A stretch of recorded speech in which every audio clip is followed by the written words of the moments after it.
Woo! Okay. Welcome everybody to The Broke Investor. I am Crypto Antonio and I love silver. Everything you see here is not financial advice. Do your own research on all investments or trades. And please like and subscribe to this video so it can appear on the algorithm to those who need to see it and so you can get updated on new videos. Today we're going to talk about the perception of value. So the perception of value, what makes things worth something, why they're worth something, and why people believe in the worth of anything. So I guess I'll start off with the definition of value. I actually wrote this one down. So value, the regard that something is held to deserve, the importance or worth or usefulness of something. That's as a noun, and as a verb, the estimating the monetary worth of something. So that's pretty broad, but I guess value is, the perception of worth and value, and there's a lot of levels to this, and I think we really have to clarify what true value actually means for each person for us to maximize in this environment and in this economy. So value to, like, you can sit around your peers, you can sit around any group of people, everyone's going to hold different types of value or see different things as different types of value. And that's where I struggle, because I've shifted my mind from putting value on things that necessarily aren't important and now shifting it into a mindset of where value is the preservation of purchasing power, the preservation of value for the future.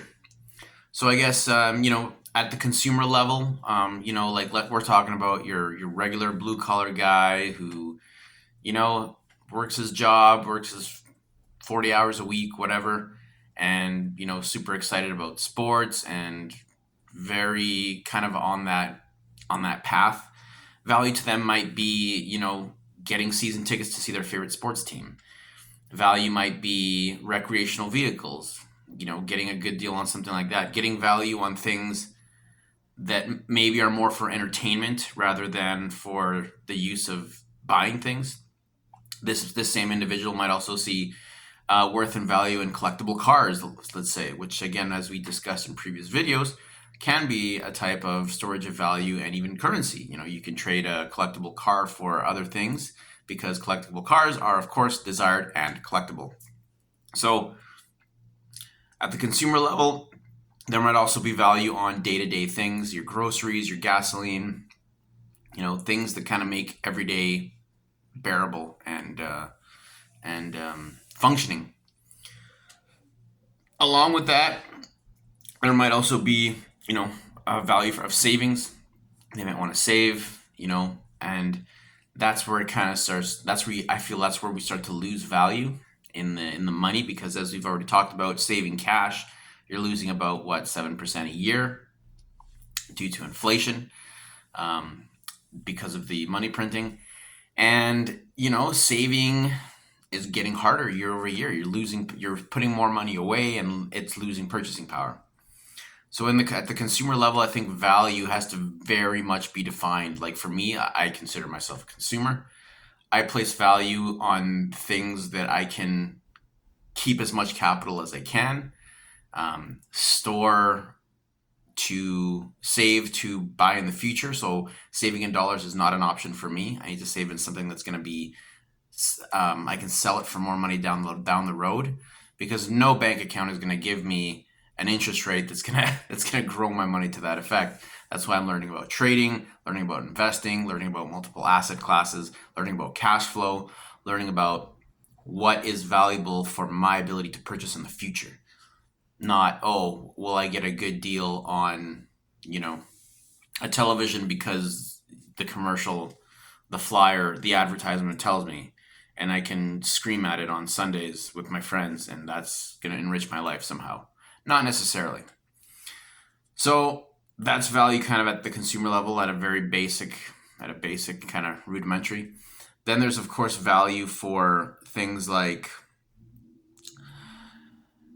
investors. Investors are looking for a return on investment. Value for them is going to be, maybe buying a specific asset or something that's going to be worth more money down the line for less money.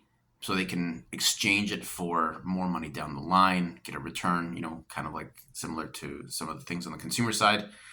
Also, they're going to want a store of value. Investors, they want a store of value. So like I mentioned, you want to buy things at a good price that are going to hold, either go up in demand or be worth money down the road for any given specific reason, whether that's appreciation, demand, all sorts of things.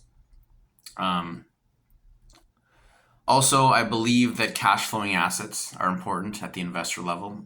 You want to have something actually on all levels. The consumer should be really doing this too, is having assets that cash flow. So those are your rental properties, your real estate portfolios, anything, your businesses that you own, anything that's going to generate cash through people using the service, buying the product, regenerating cash flow. Of course, these things have to stay profitable, because if you're not being profitable, you're going into debt and you are closing your doors and going out of business.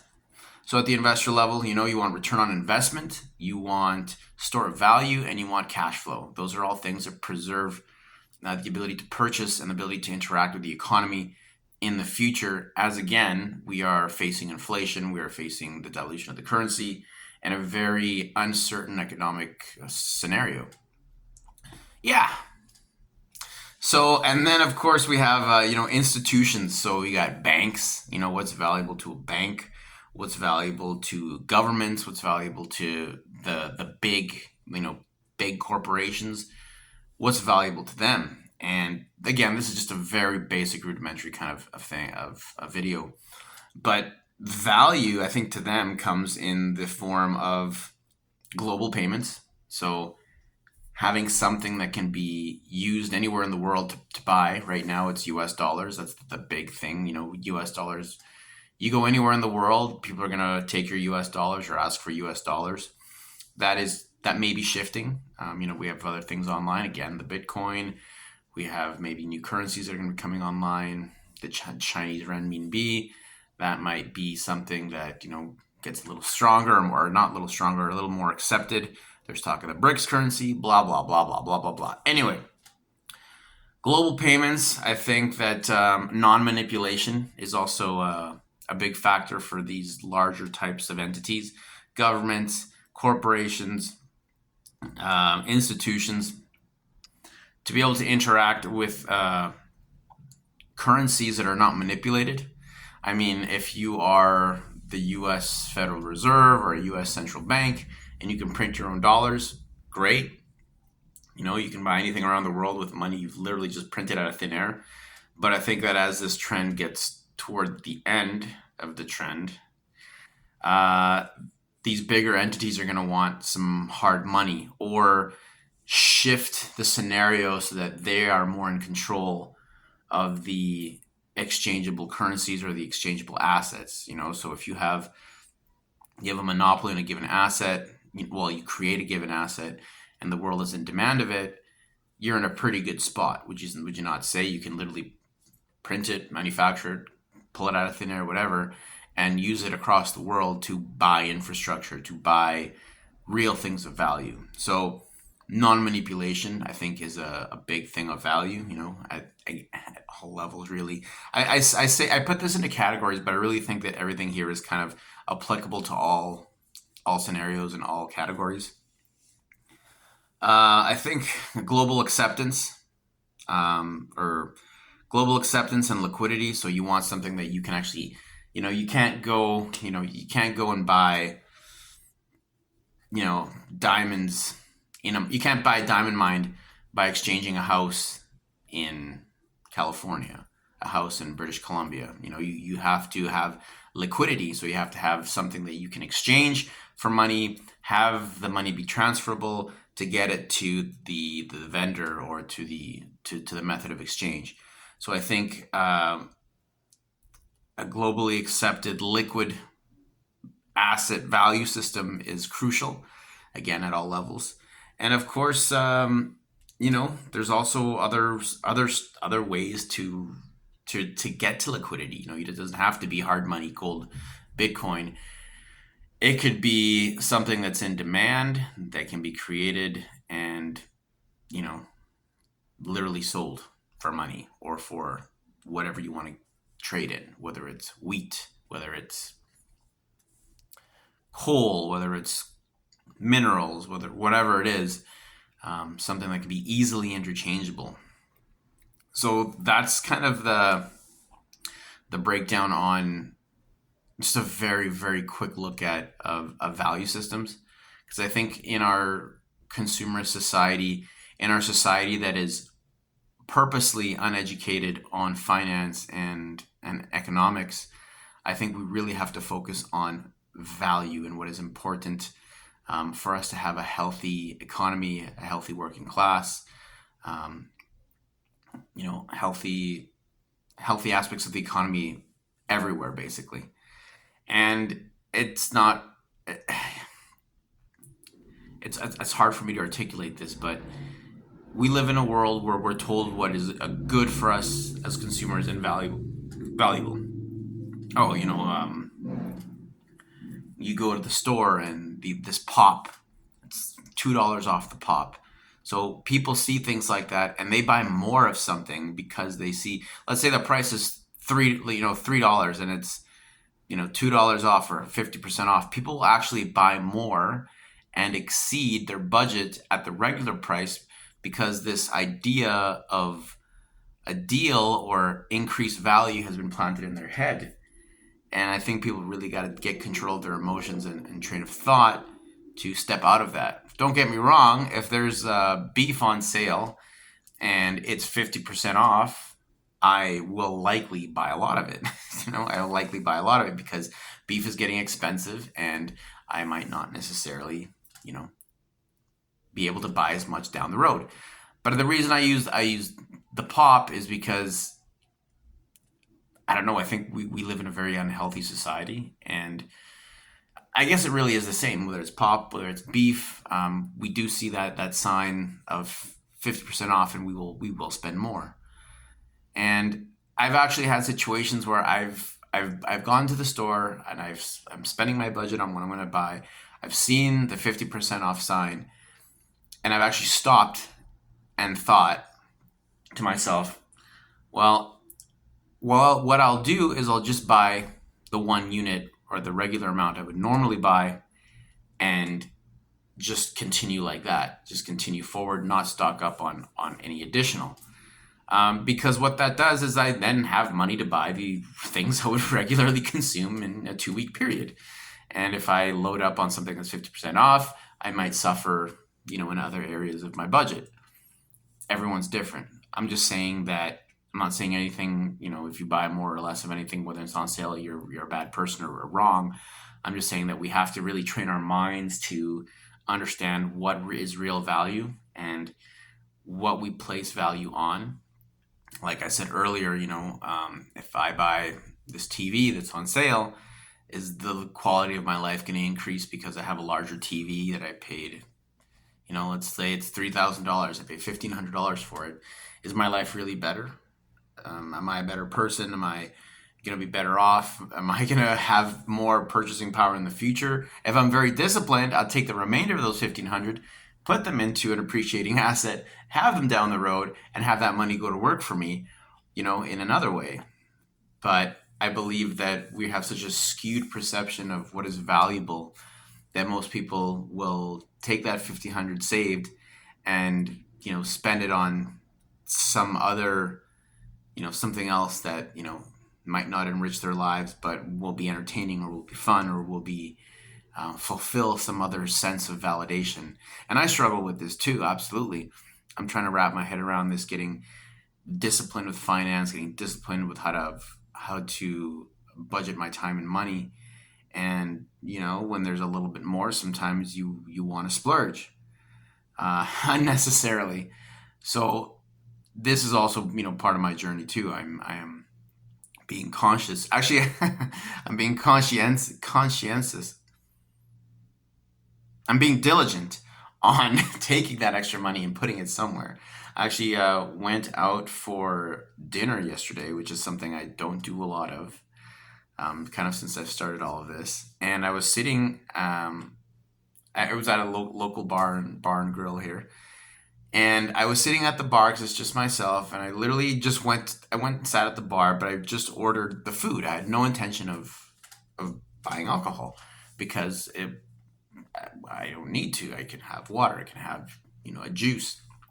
So I bought my food, and this really nice individual struck up a conversation with me, and we were talking about just, I guess, the nightlife because it was getting late and the nightlife crowd was coming in. I was wrapping up, and we had this discussion about like people that are cheap. And this individual was going on about how, people are cheap and this and that, and because we got into a conversation about going to a nightclub and buying a bottle at the nightclub, and how that's the normal. That's normal now, and it's like $500 to buy a bottle of liquor at the bar. A bottle of liquor that you could buy for $50 at the liquor store is $500 in a club. And apparently there is a sense of value that this is desirable, this is needed, this is wanted, this is going to make the night better. $500 in a night for a bottle is crazy. For me, $500 in a night is wild. That is like $500 that's like DCA money. That's investment money. That's going into, that's putting it into Bitcoin, buying some precious metal. It's buying, things that appreciate. So in the future, they're worth 1,000 in a year or so.